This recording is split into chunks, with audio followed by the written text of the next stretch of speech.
Hello, everyone, and welcome back to Fast Pass, the history podcast in close to 30 minutes or less. As always, I'm Megan. I am Jason. And I'm Trevor. I had mentioned this very, very briefly during our MK Ultra episode, and if you haven't listened to that already, make sure to go and listen to it. But today, I wanted to cover Operation Ajax, because history repeats itself if we do not learn from it. In 1953, the US and Great Britain overthrew the democratically elected premier of Iran for oil. That was Operation Ajax. It was Great Britain's last regime change and the American government's first. And I just want to mention here the craziness of how the files of this operation got out. So, the CIA claimed in the 1990s that they couldn't release them because they were destroyed, quote, unknowingly in the early 1960s.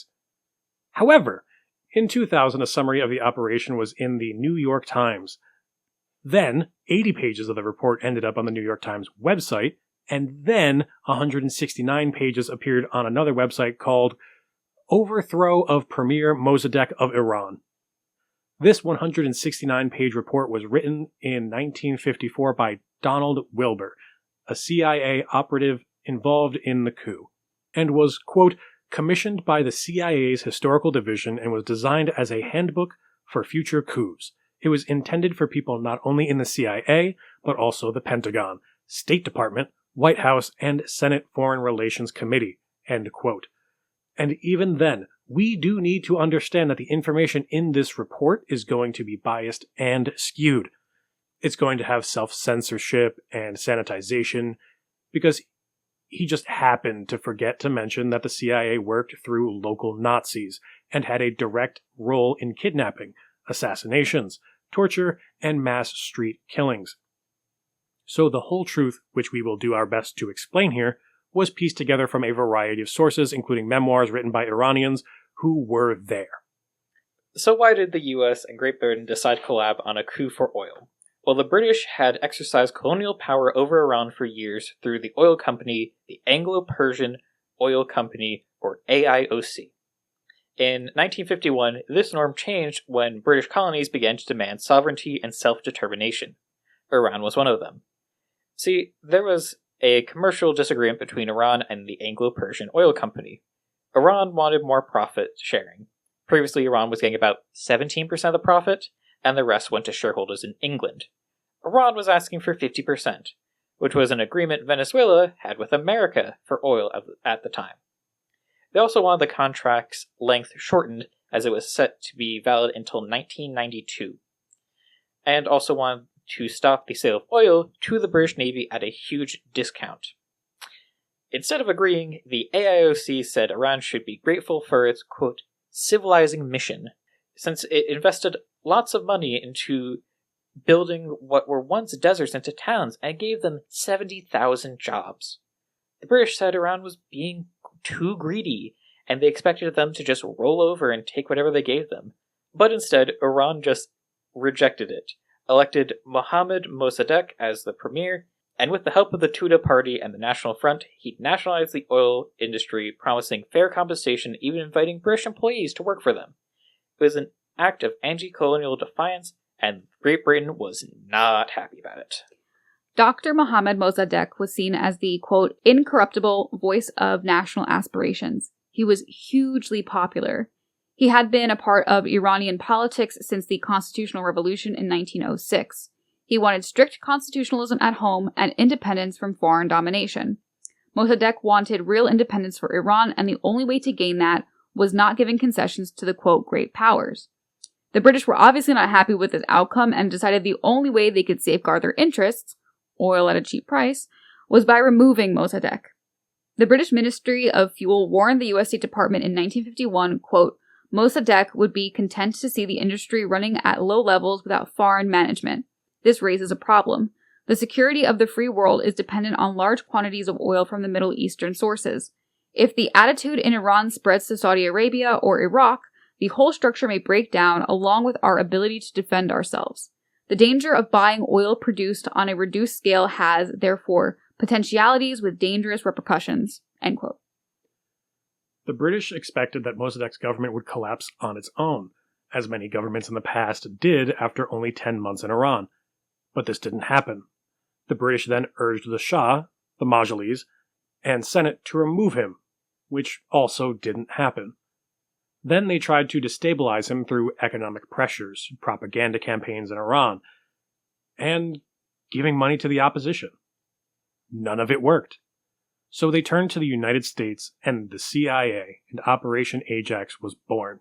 Now, if you're asking yourself why did the United States join, well, the US was concerned about what Iran's nationalization of their oil meant for their assets in Venezuela and Indonesia. They didn't want people catching the sovereignty bug now, did they? Additionally, the British really pushed this idea that Mossadegh was a communist, and this made the US freak.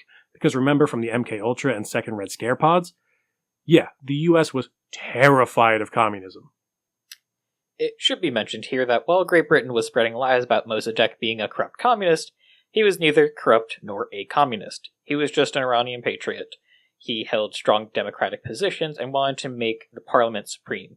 He wanted to end the rule of the Shah, their version of a monarchy, and have the army and police be subject to civilian control. He also strongly opposed any foreign intervention, which is why he nationalized the British Oil Company. Operation Ajax didn't immediately go to a coup. They first continued the relentless propaganda campaigns in Tehran, but added the US and UK. Publications called Mossadegh a, quote, Robespierre fanatic. The Washington Post falsely claimed that Hussein Fatemi, Iran's foreign minister, had been convicted several times of misappropriation of funds and court tampering. They asked, quote, do Americans want such a crook to continue masterminding the whole Middle East oil crisis? End quote. They even claimed that it would lead to oil rationing or World War III. Is it basically yellow journalism? Did yellow journalism ever go away? Senior officials were even told that, quote, Iranian nationalism was not authentic and desperately needed a guiding hand. The salvation of Persia would be a 20-year occupation by a foreign power, end quote. Brother, what the heck? They also tried to make Mossadegh look like a villain, calling him, quote, cunning, slippery, completely unscrupulous, short with bandy legs, looks like a cab horse, diffuses a slight reek of opium, and is clearly unbalanced. End quote. Then, when propaganda didn't work, they tried economic pressure. They froze Iran's sterling assets in London, forbade the exporting of oil equipment to Iran, and persuaded AIOC employees to not work for Iran. This didn't have the collapsing effect Britain wanted on the oil market in Iran, as they were able to continue without those employees. So Britain had to persuade people to then not buy oil from Iran by threatening anybody with a lawsuit and intercepting tankers who tried to break the embargo. But nothing worked. Iran was still standing and still resisting, and this made the UK so angry. So they turned Operation Ajax into a coup. Now, originally, the US was opposed to regime change in Iran because control of Iranian oil was a British priority, not a US priority. The US wanted to try something more diplomatic at first, which I guess was propaganda and economic pressure. However, the Truman administration changed over to the Eisenhower administration during this time. Eisenhower's election made the coup possible because, unlike Truman, he didn't feel conflicted about overthrowing governments or being identified with oil companies. The director of the CIA, Alan Dulles, remember him from the MK Ultra pod, was once a lawyer who represented the AIOC in the US. Eisenhower started meeting with M16 before his inauguration to figure out the, quote, Persian question. Winston Churchill convinced Eisenhower to go along with the operation. He even gave the green light to look for more inventive ways of solving the issue, which was basically a green light for war, which he considered to be a, quote, just war, end quote. The British had a lot of people installed in Iran's government and military that were loyal to them. The Americans used their embassy in Iran to their advantage, since Mossadegh had broken diplomatic relations with London, and they no longer had an embassy there because of it. The Pentagon began sending tanks into Iran and found some officers handpicked by Mossadegh who were, quote, amiable to American advisors, end quote. Additionally, the U.S. was sending money to certain political parties, so much so that the black market value of the dollar fell by a third. That's how much money they were funneling into Iran. Of the British, Mossadegh said, "You do not know how crafty they are. You do not know how evil they are. You do not know how they sully everything they touch." End quote. So they tried to do the coup a few different ways. First, the US and Great Britain tried to get the Shah and their supporters in 2 houses of parliament to offer the premiership to Ahmad Gavam. He was a veteran politician who opposed Mossadegh and his policies for years. However, that attempt turned violent and is now known as the Syed Etir. Mossadegh appealed to the public and said the oil industry was trying to be handed back to the British and that the Shah were interfering in politics through the military. He used their constitution and said the monarch should reign, not rule, and that the premier should have the power to appoint chiefs of staff and war ministers. Large crowds came into the streets and then clashed with the army. It was 3 days of bloodshed where civilians died. It worked in Mossadegh's favor as the Shah had to state that Mossadegh was premier and had to give him the war ministry portfolio. The British charged Adair's complained that the Shah lost his nerve even though the army only killed 20 people and injured more than 200, but later retracted his statement when it came out the death toll was actually about 200. So the US and Great Britain said, okay, we're doing a full-on coup method. The next day, the British War Office telegraphed its military attaché in Tehran and inquired about the military, their mood, and what their loyalty would be like if there was a, quote, sharp clash between the Shah and the government, unquote, as well as their ability to carry out a coup. They also asked for possible leaders to replace Mossadegh in the event of a coup. They named Fazlullah Zahedi. The US and UK decided the coup should happen in the name of the Shah because the Shah had spent years cultivating the military and his father had before him.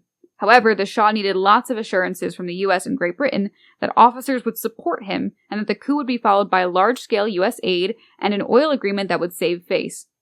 He also wanted assurances that Zahedi wouldn't pose a threat to him in the future.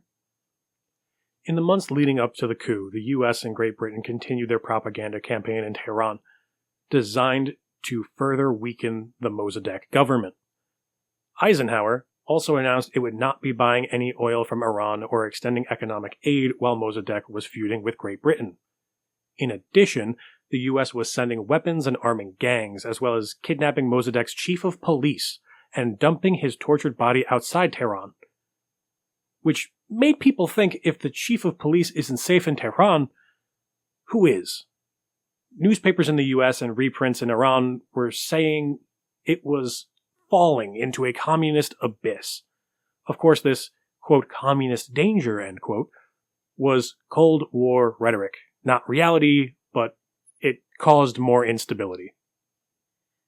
The plan for the actual coup was simple. In the middle of the night, Colonel Nematollah Nasseri was going to take an armored car, 6 officers, and 2 trucks filled with soldiers and arrest the chief of staff and other leading ministers. Nasseri was then going to go to Mossadegh's house and give him a royal decree dismissing him. While this was happening, Zahedi was heading to the radio station via tank convoy where he would read the royal decree naming him premier. They didn't expect much resistance as the guards who were guarding Mossadegh were commanded by someone who was secretly cooperating with royalists, even though he had family ties to Mossadegh. When people went to the streets to protest the next morning, the coup planners were confident about crushing them. And this plan was put into effect on August 15th, 1953. It did not, however, go as smoothly as they expected it to, because an Imperial Guard member tipped off his party leaders, who in turn tipped off Mossadegh. His chief of staff rushed reinforcements to Mossadegh's home, so when Nasseri arrived there at midnight, he was greeted by customs guards and infantry troops with heavy armor. And instead of Nasseri arresting Mossadegh, Mossadegh arrested Nasseri, declaring the decree fake and saying the Shah did not have the authority to remove the premier. Then those who were suspected of aiding the coup were arrested, but all placed in low-security prisons. The Shah then fled to Baghdad. But even as this was happening, the US was improvising a new plan. The new plan was 4 royalist brigades would carry out arrests and occupy strategic positions. While tanks would start to drive towards Tehran, the brigades needed to get ammunition. So, the US agent on the ground, Kermit Roosevelt, grandson of Teddy Roosevelt, would get Mossadegh to call in the brigade himself. The US ambassador Henderson met with Mossadegh and his son days after the failed coup. He told them that he was unsure whether Mossadegh was rightfully in charge or not, but Mossadegh said the Constitution states that only Parliament had the authority to elect premiers. So he was the premier until the next session of Parliament, and that elections for new members of Parliament would be held soon. While he was meeting, the US and UK had paid those Nazis that we mentioned earlier to start riots in the name of Mossadegh's parties. So Henderson used this to say, how can you expect US sympathies when there are people in the streets saying, quote, Yankee go home? He threatened to evacuate all Americans unless they establish law and order. This caused Mossadegh to call the military governor and order the necessary forces to clear out the streets, which were those royalist brigades. And this was his fatal mistake. Mossadegh banned street demonstrations and appointed General Dafari, the nephew who was working with the coupists, the chief of police and military governor of Tehran. Therefore, on August 19th, 1953, Mossadegh's supporters avoided the streets, while the royalist brigades he called in moved into the heart of Tehran. Once in the streets, the brigade went on to do the initial coup plan. They occupied the main communication station and radio station, cut telephone lines, and released the royalist prisoners, as well as gang leaders who were loyal to the US and UK, and finally arrested the chief of police and some of the leading ministers. Finally, the tanks came to Mossadegh's residence and started a siege that lasted for 3 hours. 300 died and 100 were wounded, and although people asked to come to Mossadegh's aid, he said he didn't want to start a civil war or cause more bloodshed and told them not to come. That same day, Eisenhower told a White House audience that the patriotic army and the public, quote, saved the day, end quote, because they hated communism and loved the monarchy. The aftermath of the coup was the management of their oil company. While it was named the National Oil Company, the AIOC gained full control of the management, refining, production, and distribution of oil. The Anglo-Persian Oil Company was renamed to British Petroleum. 54% control went to the British, 40% to the Americans, and 6% to the French. The coup also set about an era of political repression. Immediately after the coup, the military arrested Mossadegh, his closest ministers, and 1,200 of his party activists.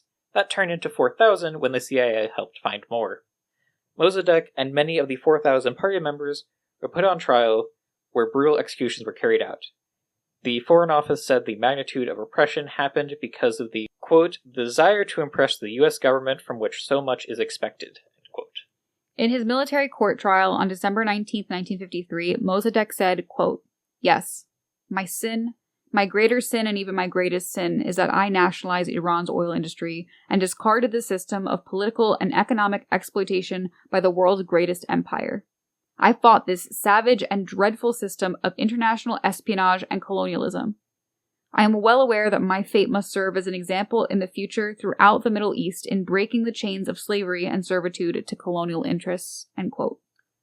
In 1981, on the 14th anniversary of Mossadegh's death, Ali Khamenei, who would go on to become the leader of the Islamic Republic, declared, quote, we are not liberals, like Allende and Mossadegh, whom the CIA can snuff out, end quote.